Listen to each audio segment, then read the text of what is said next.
اگر آپ قرآن پاک کے موضوعات کو دیکھیں تو آپ کو نظر آئے گا کہ اگر آپ تقسیم کریں کہ وہ آیات جن کا تعلق احکام کے ساتھ، وہ آیات جن کا تعلق تاریخ کے ساتھ ہے، وہ آیات جن کا تعلق عقیدے کے ساتھ ہے، تو آپ کے سامنے یہ آئے گا کہ قرآن پاک میں سب سے زیادہ آیتیں، قرآن پاک میں سب سے زیادہ آیتیں یہ عقیدے اور ایمان کے بارے میں، اللہ تعالیٰ کی ذات کے بارے میں، اللہ تعالیٰ کی صفات کے بارے میں، اللہ تعالیٰ کی قدرتوں کے بارے میں، انبیاء علیہم السلام کے بارے میں، آخرت کے بارے میں، جنت کے بارے میں، دوزخ کے بارے میں، فرشتوں کے بارے میں، نبیوں کے بارے میں. یہ جتنی چیزیں ہیں یہ ساری کی ساری کیا ہے؟ یہ سارے عقیدے. کیونکہ عقائد یہی ہے نا کہ اللہ تعالیٰ کی ذات صفات کے بارے میں، انبیاء علیہ السلام کے بارے میں، پھر فرشتے ہیں، پھر یہ جتنی دیگر چیزیں، آسمانی کتابیں ہیں، تقدیر ہے، لوح محفوظ ہے، جنت ہے، جہنم ہے، آخرت ہے، قیامت ہے، یہ ساری کی ساری چیزیں جو ہے یہ عقیدے کے ساتھ تعلق رکھتی ہیں. تو قرآن پاک کا سب سے بڑا موضوع، قرآن پاک کا سب سے بڑا موضوع جو ہے یہ عقیدہ ہے. دوسری بات، آپ انبیاء علیہ السلام کی سیرتوں کو دیکھیں. انبیاء علیہ السلام میں آپ حضرت نوح علیہ السلام، حضرت صالح علیہ السلام، حضرت ہود علیہ السلام، حضرت شعیب علیہ السلام، موسیٰ علیہ السلام، عیسیٰ علیہ السلام، یحییٰ علیہ السلام، اور ہمارے نبی صلی اللہ تعالیٰ علیہ وآلہ وسلم، اگر آپ انہیں دیکھیں، ان کی دعوت جو انہوں نے اپنی قوم سے خطاب کیا، جو اپنی قوم سے بیان کیا، اس میں کیا ہے؟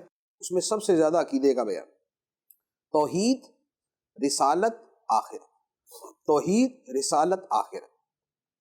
تو توحید، رسالت، آخرت یہ اس درجے کے عقیدے ہیں کہ جنہیں انبیاء علیہم السلام ہمیشہ بار بار بیان کرتے ہیں. اچھا، پھر اس کے ساتھ ایک اور چیز دیکھیں کہ کتب احادیث، ایک تو قرآن پاک، اس کے بعد کتب احادیث کو دیکھیں. احادیث مبارکہ میں کتاب الایمان، کتاب التوحید، کتاب الانبیاء، کتاب المناقب، کتاب فضائل الانبیاء، کتاب النشور اور کتاب الفتن، یہ سب وہ چیزیں ہیں کہ جن کی اکثریت کا تعلق عقیدے کے ساتھ ہوتا ہے. تو کتب احادیث بھی اسی موضوع پر مشتمل ہوتی ہے. پھر آپ ائمہ دین کو لیں.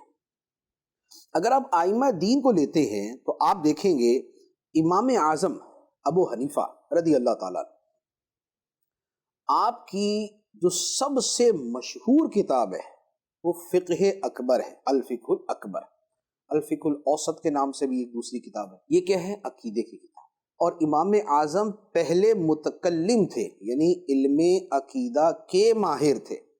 اس کے بعد آپ نے فقہ کی طرف توجہ فرمائی، لیکن اس کا یہ مطلب نہیں تھا کہ عقیدے کو فراموش کر دیا. نہیں، عقیدہ تو آخری دم تک جو ہے وہ اسی طرح ساتھ رہا اور اسی طرح اس کے حوالے سے کام ہوتا رہا.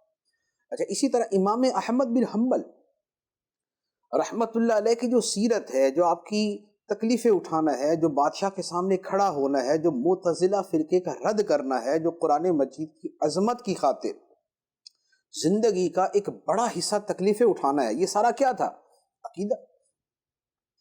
عقیدہ خلق قرآن کا جو فتنہ تھا اس کا مقابلہ امام احمد رضی اللہ تعالیٰ عنہ نے کیا. اچھا، اسی طرح امام احمد کے بعد آپ ہستیوں کو لیتے ہیں تو آپ کو اسی طرح ملے گی.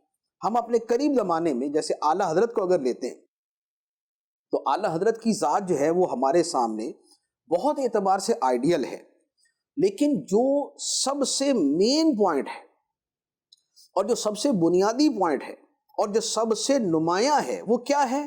وہ عقیدے کا تحفظ. اعلیٰ حضرت علیہ رحمہ نے عقیدے پر جو کام کیا وہ سب سے زیادہ نمایاں، اور آپ کی سب سے زیادہ کتابیں اسی موضوع پر ہیں، فقہ اور عقیدہ.